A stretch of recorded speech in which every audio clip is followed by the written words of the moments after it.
Hello. Today we're going to start talking about the process of photosynthesis. Earlier we've talked about the big ideas of photosynthesis, but I want to talk today about what's actually happening when photosynthesis happens. And so let's just sort of look at where it happens. So we know that photosynthesis happens in leaves. And so here we have some pictures of leaves. And if we go really, really close, you can see right over here that there is a hole in the leaf. It's called a stomata.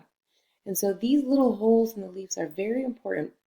These are called stomata, and this is where the carbon dioxide goes into the leaf, and then the oxygen that is produced during photosynthesis, this is how it leaves. And so we call this gas exchange because there is carbon dioxide going in and it's exchanging and oxygen is leaving. And so our gas exchange happens in these stomata, which is found on all over leaves.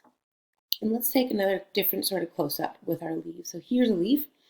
And if you were to look inside the leaf, I know they're very thin, but if you were to sort of make a cross-section, cut it in half, you would see, if you remember in our lab, you would see many, many, many, many, many chloroplasts.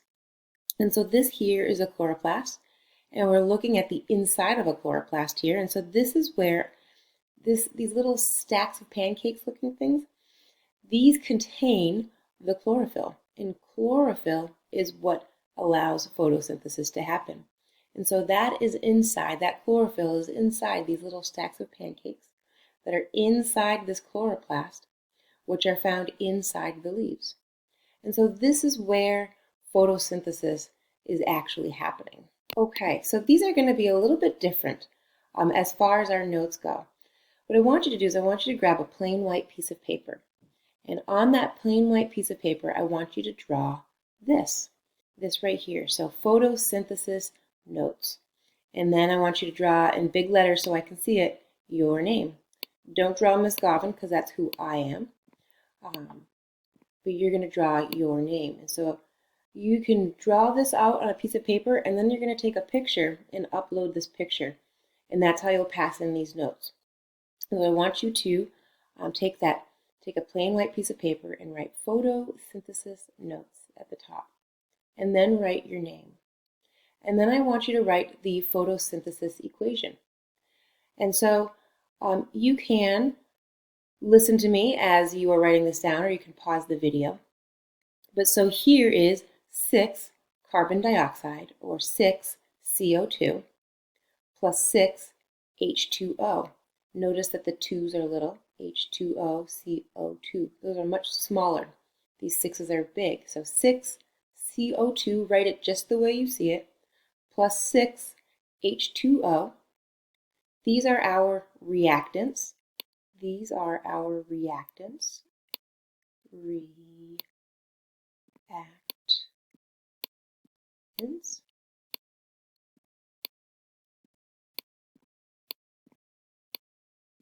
And then this arrow here, over this arrow, we're going to put a sun. We're going to put a sun, and we're not putting the sunshine. Sometimes you see the sun in line here, but that sun does not belong there. Because what happens in the equation, these letters represent matter, things that are elements that are found on the periodic table. This arrow is showing that something is happening with the energy, and that a chemical reaction is happening. So the energy that fuels this chemical reaction comes from the sun. And so we'll put a little sun there to represent that. And so what's happening with this arrow is that there is the bonds between the carbon dioxide and the H2O. So the things that are holding the carbon dioxide and the H2O, they just break and they rearrange in a different way. Remember, we said that matter is used again and again and again. It's recycled. So if you look at all of the hydrogens and the carbons on one side, you have the same number of carbons and hydrogens and oxygens on the other side. They're just arranged differently. So this arrow just represents a chemical reaction, which means some bonds are broken and new bonds are made. And so something new is made. And so these are called our products. These are called our products. And so I want to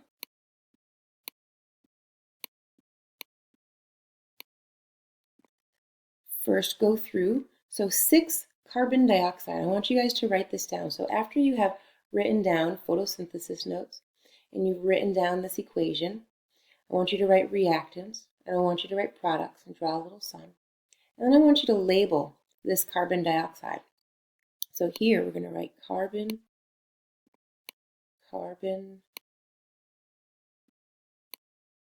this is painful, dioxide. I need to get a better drawing tool, dioxide.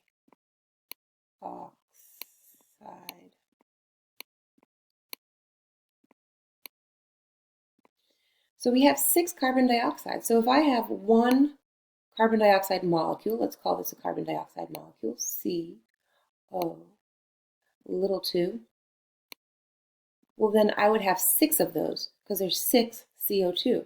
So 1, 2, 3, 4, 5, 6 CO2. And then we have 6 water molecules. So H2O is water. So let's write water.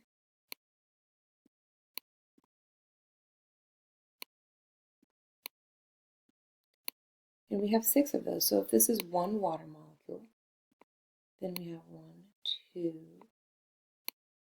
3, 4, 5. They'd all be the same size. They'd all be made of not boxes, but hydrogens and oxygens. So if we have 6 carbon dioxide molecules and 6 water molecules, then with the power or with the energy of the sun inside the leaf, so inside the leaf we have carbon dioxide that went in through the stomata and water that came up through the roots.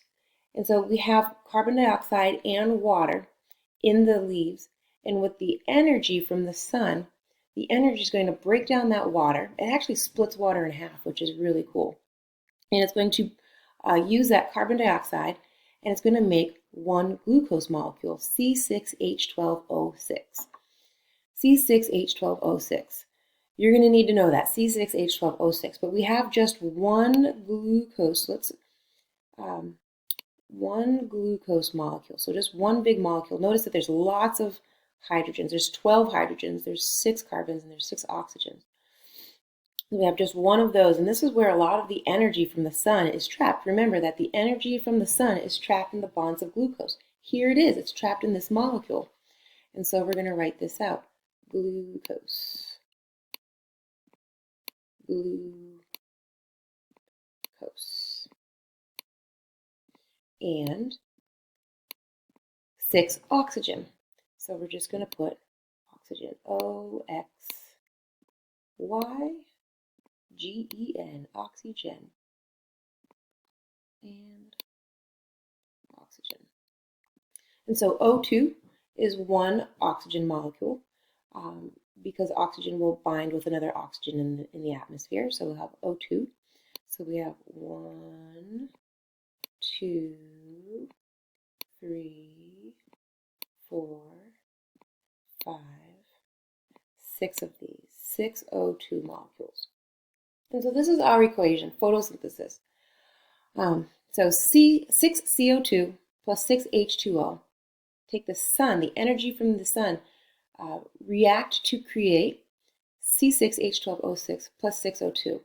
This might seem intimidating, but it isn't. What I want you to do is I want you to turn this video off and try writing it from memory. I know it's going to seem intimidating, but it's not. Just try writing it from memory. Okay, so now we're done with the first page. What I want you guys to do is to turn that page over, and I want you to draw this box, or these 2 boxes. This isn't hard at all. Put one box here on a piece of plain white paper and write the words light reactions. And then you're going to draw another box, and you're going to write the words dark reactions. And then we're going to put a little arrow here. A little arrow going here and a little arrow going back. So it's sort of showing that it's a cycle.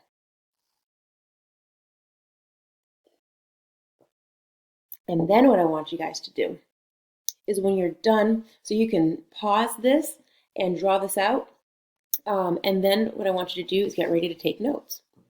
So what we're going to do is we're going to take that equation that we had from the other side, And I'm going to take a moment and just write it up here so I can refer to it with you guys.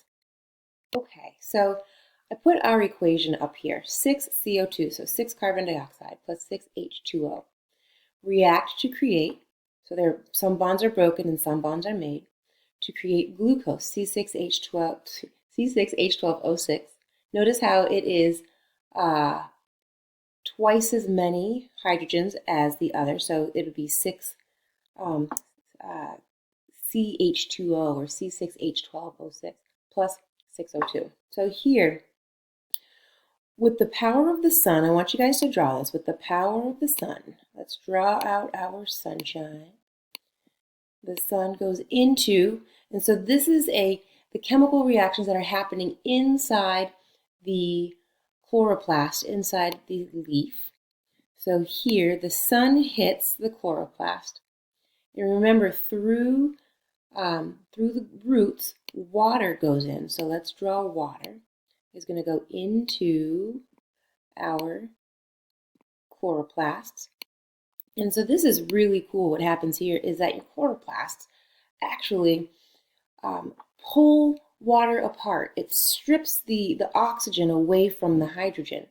And so the byproduct, something that is just made as garbage, the leftover stuff in photosynthesis is the oxygen. Where did my little, I'm down here, is oxygen, O2. So we can look at this diagram and we see that the water is going into these chemical reactions. And so the water came up through the roots, and what's leaving these chemical reactions is oxygen, and that oxygen is leaving through the stomata.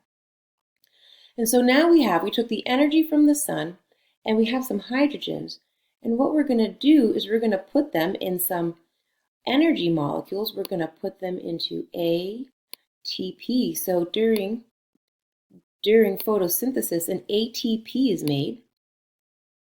And you guys know all about ATP because that's where the energy is stored. So we took some light energy from the sun, we put it into some ATP, and we send that ATP over to another set of reactions called the dark reactions. So we brought that hydrogen and some energy. And so we call these the light reactions because they have to happen in the light. But when we call these the dark reactions, not because they have to happen in the dark, but because they can happen in the dark. So why is it that they can happen in the dark? Because the light energy from the sun has been packed into this ATP. And so that ATP is sent over here. So you can call them the dark reactions, the light independent reactions, whatever you want to. But they are, we'll call them the dark reactions for consistency here. But so the dark reactions are fueled by the ATP, which got their energy from the sun. And so now we're still in our leaf, we're still in our chloroplast here. And we know that, so we've used the water. We now know that we have to somehow use carbon dioxide. And so from that stomata, we're taking from the atmosphere, carbon dioxide goes into this process. CO2 goes into that process. So now we have carbons, we have carbons in here, we have hydrogens, and we have oxygens. We got the carbons and the oxygens from the CO2. We got the hydrogens over here from the water. And so what are we going to produce? We're going to produce, taking the energy from the ATP and the pieces or the matter or the elements or the nutrients from the water and the carbon dioxide, we're going to produce a glucose, C6H12. Ooh, 12. That's a 12. O6. C6H12O6. So let's draw another square around our CO2. And let's draw a square around our C6H12O6. And then let's draw an energy. I call this a kablam sign because it's like when you're reading a comic book and somebody gets punched. It shows action or energy. Something's happening. And so this is our energy. Came from the sun. It's trapped into ATP. And then we send it over to the dark reactions. And so what do we send back over to the light reactions? So if we made glucose and we send that off to the plant, that gets taken. The glucose, the sugar is made, and then the leaf sends it into the plant to be used wherever it needs to be used. And so here we have an ATP. And so what are we going to send back to the light reactions in order to get rebooted is an ADP. ADP, an adenosine diphosphate, ADP, so that it can go. So let's just put like a circle around here to show that there's not energy in this, but it's going to go back into the light reactions and get revamped with some energy with a third phosphate group and get sent back here. And so here we can see that we have made our glucose. This was the goal of the whole thing, and then we have created a byproduct of oxygen, 6CO2, because water was stripped in half. We used the hydrogen in the dark reactions, and we just sent the oxygen out. All right, I hope that that makes sense, and if you have any questions, please feel free to ask.